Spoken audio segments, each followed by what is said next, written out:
서로 잠시 짧게 미리 인사 나누겠습니다. 메리 크리스마스. 메리 크리스마스. 갈수록 크리스마스의 의미가 퇴색되고 있는 시대에 우리가 크리스마스 의미를 지켜내는 것은 너무나 중요한 일이라고 할 수 있습니다. 세상에 예수님 같은 분이 없기 때문이죠. 우리는 예수님의 탄생의 일화를 다룬 본문을 살피고 있습니다. 어제도 살펴본 내용이지만 예수님은 누구신가 너무나 중요한 문제였죠. 초대교회에서는 더더욱 너무 중요했습니다. 온 갈릴리에 파장을 일으켰던 주인공 아니었겠습니까? 그분이 예루살렘에 내려가셔서 힘없이 죽게 되셨습니다. 시간이 지나서 그가 부활했다고 하는 이분은 과연 누구인가? 사람들은 의문을 가지지 않을 수 없었죠. 생각해보면 기독교가 창시될 때 그때 그 일은 엄청난 역사적인 지각 변동이었습니다. 유대교는 지난 2000년 이상을 유지해 왔습니다.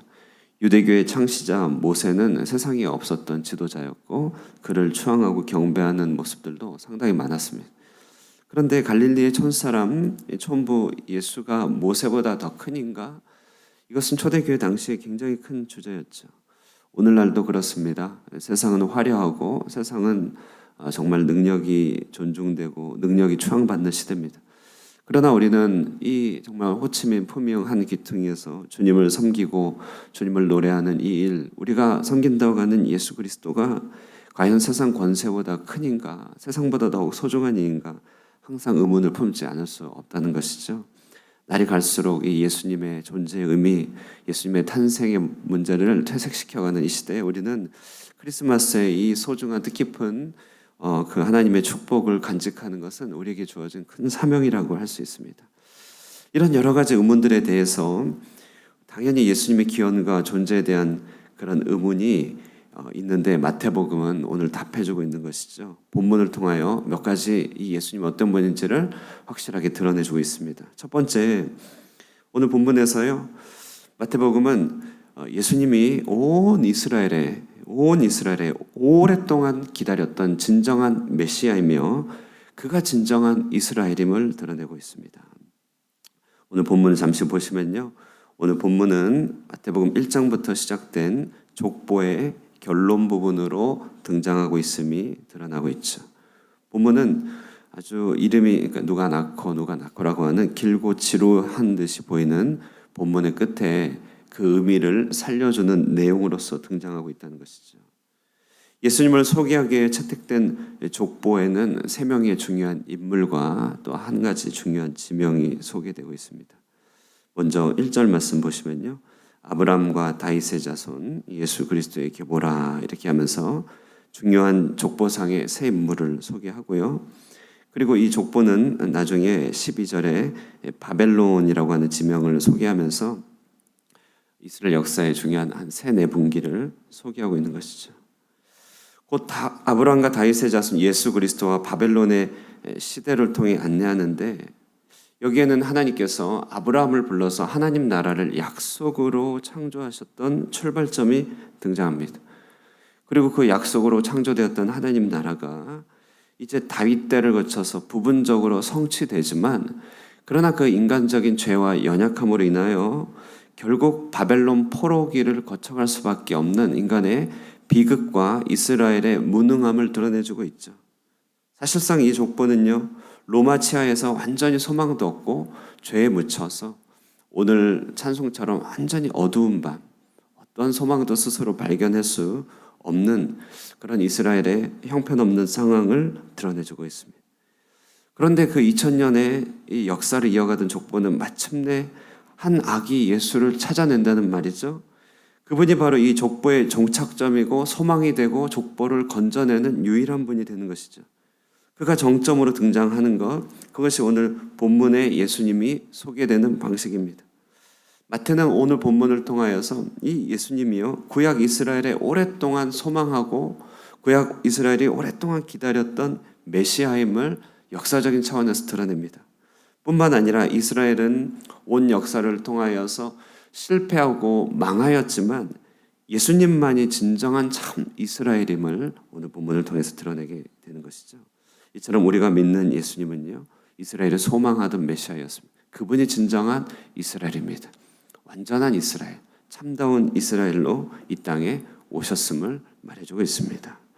두 번째 오늘 본문은요, 이 예수라고 하는 분이 하나님의 아들이시고 또 사람의 아들임을 잘 드러내주고 있죠. 본문에서 특별히 보고해주고 있는 바는 예수님이 성령으로 잉태되었다는 사실입니다. 18절 말씀 우리 한번 다 함께 읽어보겠습니다. 18절입니다. 시작. 예수 그리스도의 나심은 이러하니라. 그의 어머니 마리아가 요셉과 약혼하고 동거하기 전에 성령으로 잉태된 것이 나타났더니, 성령으로 잉태된 것이 나타났다.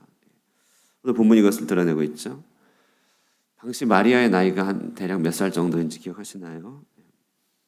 마리아의 나이가 대략 18살 정도, 18살 정도입니다. 우리 동주 나이 정도. 네. 딱 그 정도 나이죠. 많으면 그 정도랍니다. 많으면. 요셉이라는 인물과 이미 정혼 상태였습니다. 그러니까 이스라엘의 결혼 풍습은 정혼이라고 하는 그런 거의 결혼식과 준하는 혼인식을 치릅니다. 그러나 아직 동거는 하지 않습니다. 결혼하기까지 살 집을 마련하고 정혼한 상태에서 기다리는 어떤 시간이 있습니다. 그리고 어느 날 밤에 신랑이 신부의 집으로 밤에 알게 모르게 딱 찾아가는 그런 것이 이제 그 당시 혼인이었는데, 그러니까 부부로 연을 맺었다고는 하지만 동거하지 않은 상황입니다. 매우 밀접한 관계지만 친밀함은 아직 극대화되지 않은 상황이죠. 그런데 예수님의 잉태 시점이 이 둘의 정혼 기간이었다는 것이죠. 이는 아주 위태로운 보고입니다.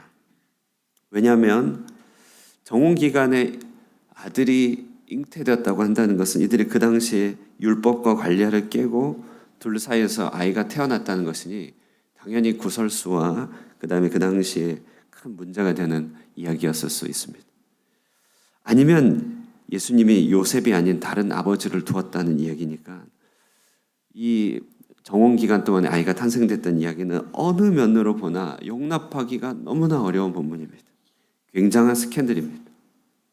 그런데 성경은 이 엄청난 스캔들을 회피하지 않습니다. 그대로 보고해 줍니다.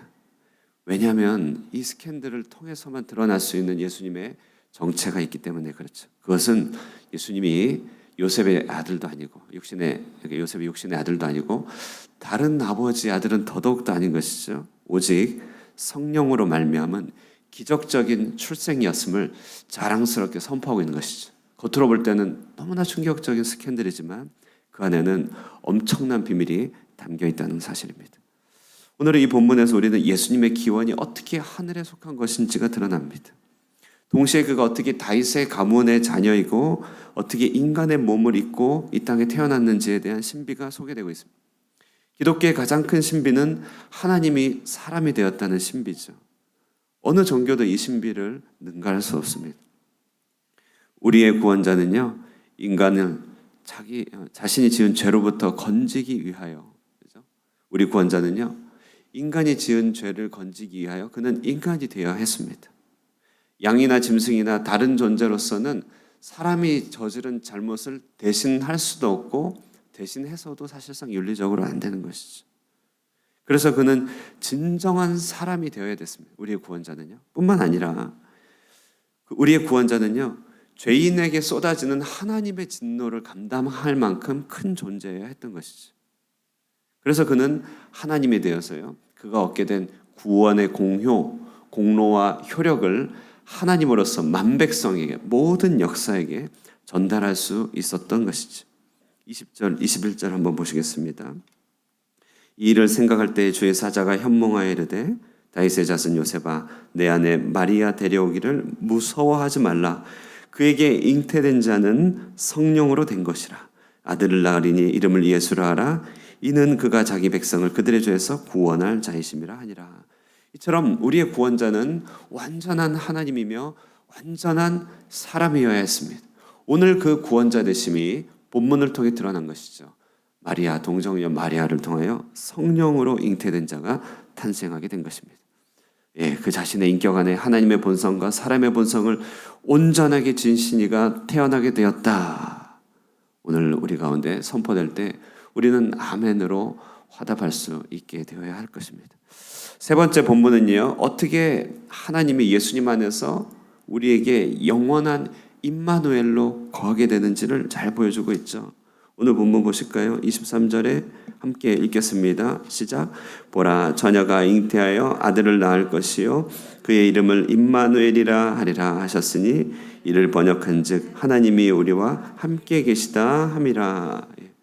오늘 본문은 사실 오늘 본문이 이렇게 기록되기 전에 700여 년 전에 아하스라고 하는 사람에게 주어진 그런 약속입니다.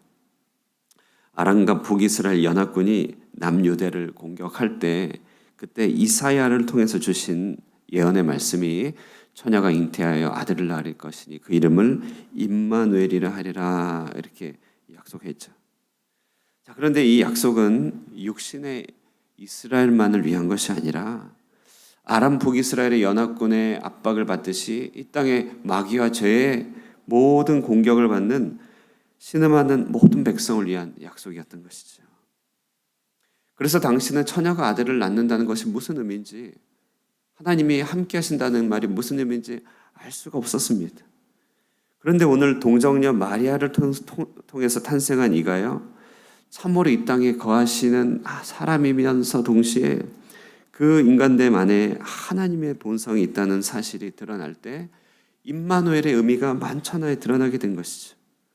그렇구나, 하나님이 사람의 몸을 입고 이 땅에 오셨구나, 영원토록 우리 인간을 떠나지 않으시는구나, 죄 있는 우리를 버리지 않으시고 그가 우리를 구속하시고 영원히 하나님 나라에 이르도록 이끄실 수 있는 영원한 하나님의 성전이구나, 오늘 본문을 통해 확실하게 드러난 것이죠.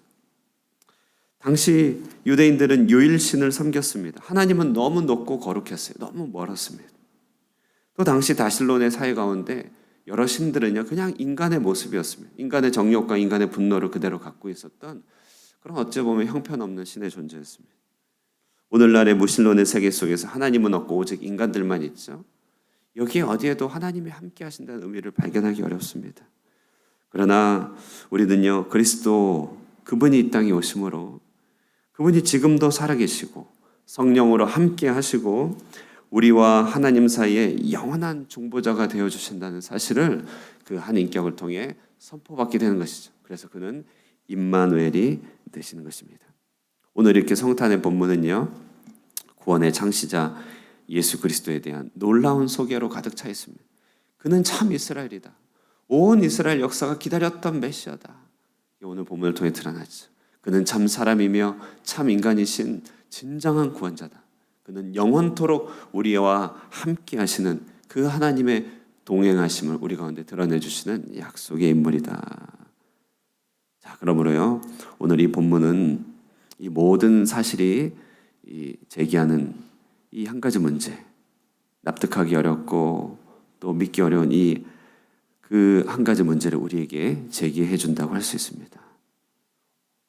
오늘 이 사실이 요셉에게 전달됐을 때 요셉은 믿음의 기로에 섰듯이 이 소식을 듣는 이 땅의 모든 사람들도 역시 믿음의 기로에 서게 되는 것이죠. 본문은 우리를 당황스러운 요셉의 위치에 세워줍니다. 동정녀 잉태의 논란이는 요셉만이 아니라 우리가 그렇게 놀라는 것이죠. 성령으로 잉태되었다는 사실은 믿기 힘든 것입니다. 우리의 구원자가 한 인격 안에 두 본성을 가지고 있다는 사실도 우리는 믿기가 힘들며 그리스도 안에서 우리에게 하나님께서 뜻하신 바가 있다는 사실을 일일이 믿기는 힘든 것입니다. 요셉은 마리아를 가만히 끊고자 했듯이 오늘날 신앙세계 속에서도요, 우리 가운데 하나님께 주시는 요청과 진리의 부르심들을 우리는 모른 척 가만히 고개를 돌리고 싶은 것들이 너무나 많죠.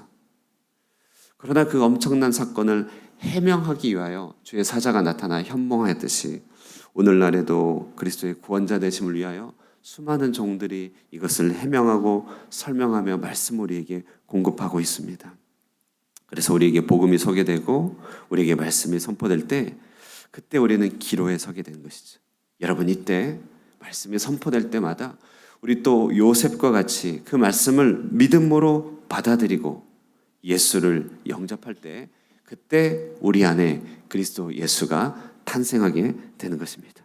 요셉이 일어나 아내를 품고 그 삶을 주님께 드리는 것처럼 우리도 말씀을 품게 될 때 그때가 바로 우리 안에 피어나는 크리스마스가 될 것입니다. 오늘 성탄절 이브 이처럼 말씀을 통하여 전달된 구원자 예수님을 믿고 우리 속에 진정한 크리스마스의 뜻깊은 축복이 생겨나게 되기를 주님의 이름으로 축원드립니다. 기도하겠습니다.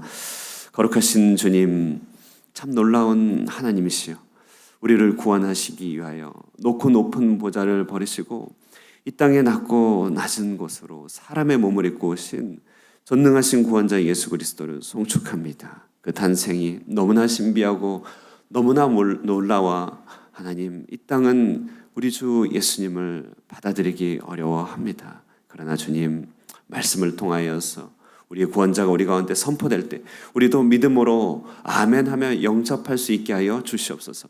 말씀을 통해 전달된 하나님의 음성이 우리 마음에 새겨질 때마다 우리 안에 그리스도 예수의 일이 탄생되게 하여 주시고 날마다 믿고 순종함으로 말미암아 우리 속에 크리스마스의 은총이 넘쳐나게 하여 주시옵소서. 오늘도 말씀 듣고 주님 앞에 머뭅니다. 우리 가운데 아들 예수 그리스도의 탄생하심의 기쁨이 충만한 아침 되도록 축복하여 주시기를 바라고 예수님의 이름으로 기도드리옵나이다. 아멘. 예, 크리스마스의 기쁨을 묵상하시면서요, 우리 다 함께 기도하시고 오늘 저녁에 있을 성탄절 2부 행사를 위해서, 축제를 위해서 기도해 주시고 내일 세례식을 위하여 기도하시고 또 기도 마치고 우리 함께 교제 갖는 시간 갖도록 하겠습니다. 기도하겠습니다.